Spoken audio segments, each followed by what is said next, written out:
Welcome back. So the long block is pretty much done on the LSA.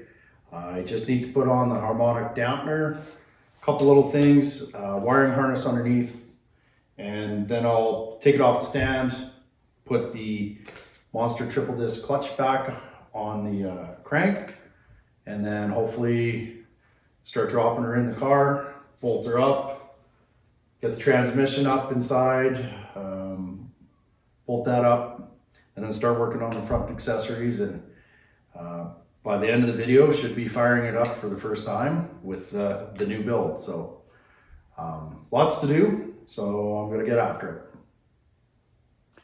Next plan on attack is going to be putting on the harmonic balancer, putting in the new crank sensor harness, and then I'm going to put on my oil cooler lines, the wiring harness that runs underneath, and get her off the stand, get her on the cherry picker, and start installing the clutch, my Monster triple disc clutch that I ran last year. So here we go.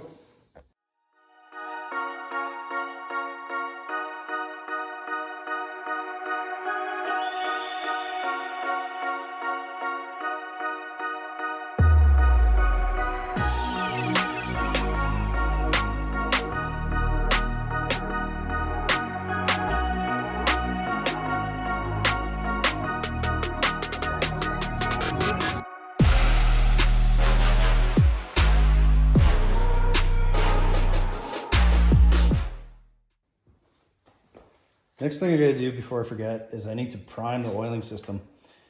And the cooler line's kind of running in the way of this oil galley plug. So on the LS motors, you have to prime the system on a new build before you go and fire it up. So I got 3 liters of my braking oil in a pressurized power bleeder container. And I'm going to pump it through the galley, and then once I got oil kind of going around, I'm going to rotate the crank and pressure it up and just start pre-lubing the oil pump and all the internals.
So here's where we're at. Transmission's back in. Clutch, shifter and everything is installed. Linkage is all hooked up. Wiring's all hooked up. Drive shaft is in. I just installed a Detroit Speed and Engineering drive shaft loop. So just for the track, a little extra added safety. So now that that's done, gonna move on to putting the headers in and getting ready to put the supercharger back on. Now it's time to get the supercharger ready for installation. But first I need to put my new gaskets on.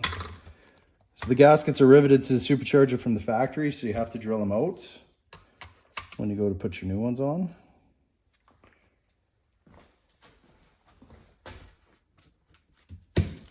So drilled out the old rivets, got the new ones, came with the kit from GM.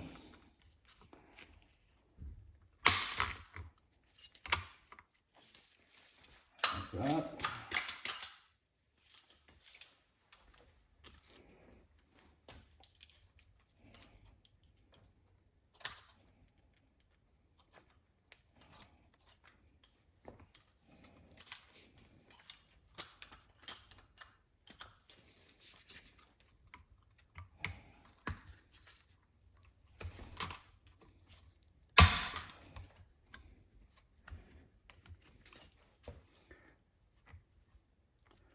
That one wasn't the greatest.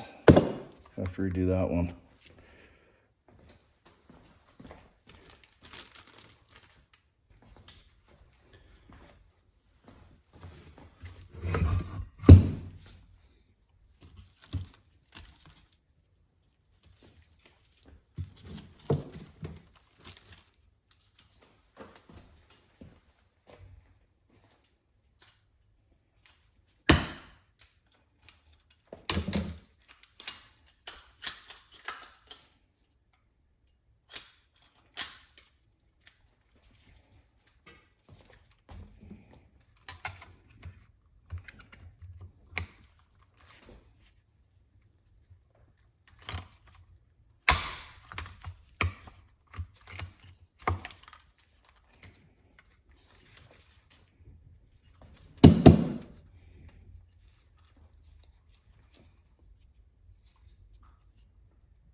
Okay, so it's done, except I'll redo that other rivet.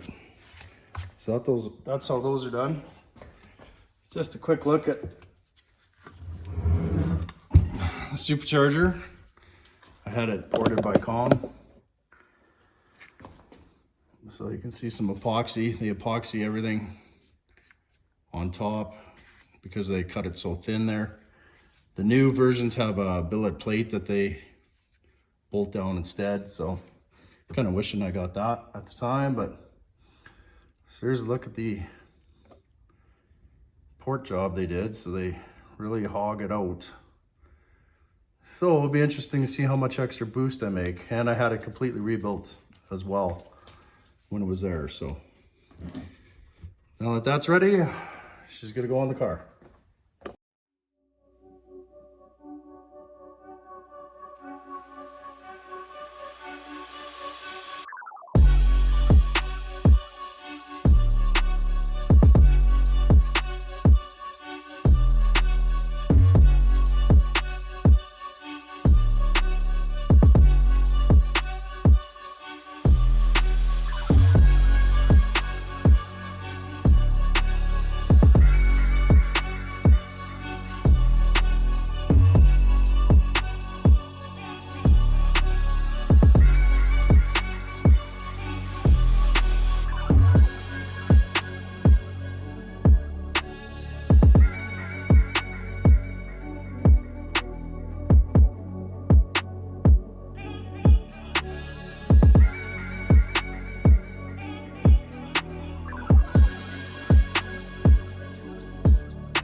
supercharger's on, belt's on, pulley's on, throttle body's on.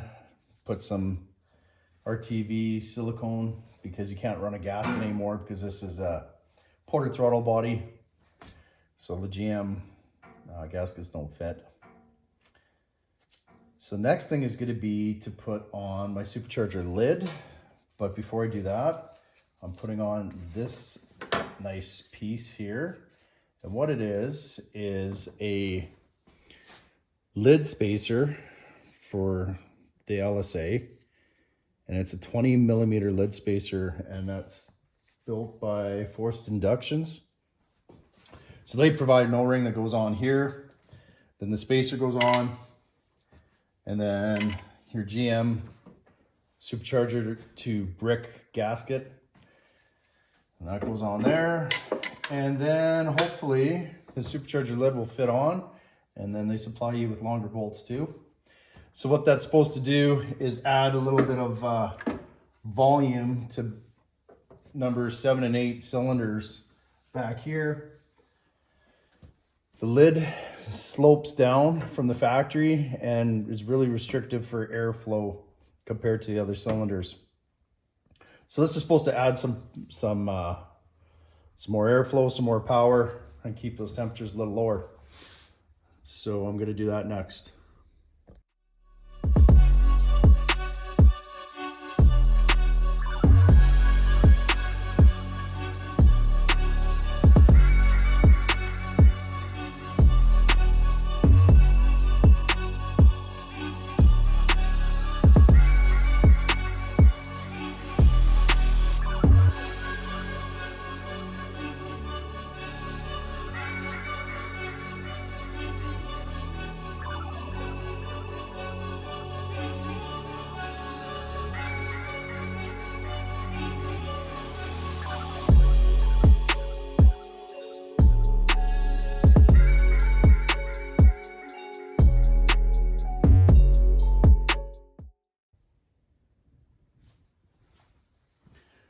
Lid spacer's on.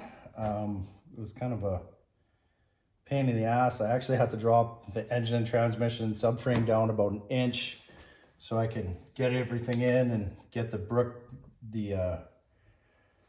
brick seal in there and be able to get the bolts and everything in. But it's all in, it's all bolted down.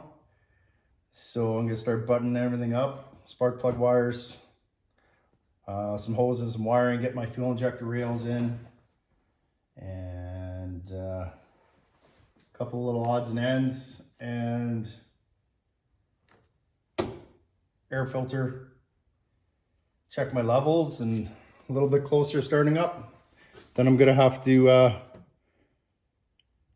bleed the clutch and add some brake fluid and a couple other things. So I'll start with fuel injector rails.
Engine's all buttoned up. Pretty much got everything ready to fire up. I just got to load the new tune for the new setup. See how it starts. Coolant's in, oil's good, coolant's good. Gonna cycle the pump, prime all the fuel system, make sure I don't have any leaks before I fire it. Purge all the air out of the supercharger. But I need to fill my master cylinder and bleed my clutch. But I happen to have a speed bleeder hooked up to my throwout bearing. So that should be pretty quick work. And then load her up, hook up the battery, load up the tune, and see how she sounds. Well, I got the tune loaded up. Everything should be ready. This is gonna be the first startup. Fingers crossed, everything's going good. Cooler circulating. New tune's loaded up. So, let's see how she starts in the first crank.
So rev number 2, ECM tune is in now, so I'm gonna try the cold start now and see how it is and take it on its first drive, hopefully.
So I've been tuning the car remotely, remote tuning. I'm on revision 6 right now. We're getting the drivability and everything down, still on 93 octane.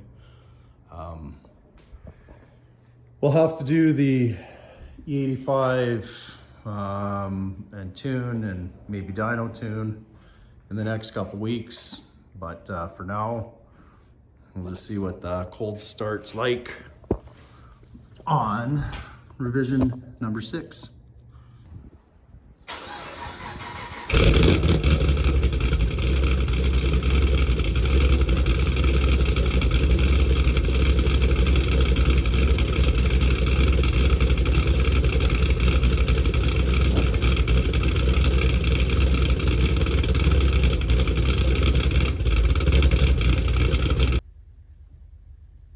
Well, that's a wrap as far as the street tuning goes for now. We got about 8 revisions into the tune, just fine tuning everything, and it's on 93 octane right now. It's running good. Everything's running really well. Drivability's good.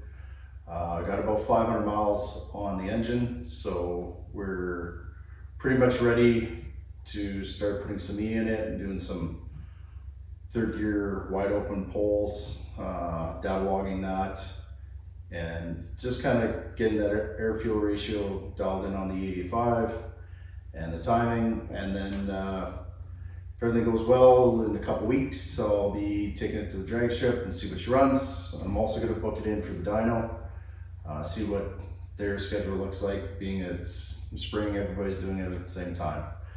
So all in all, very happy on how everything went and the tune, and everything's running good. So it's really good to have her back on the road and enjoying it and getting ready for the track. So thanks for watching, and we'll catch you next time.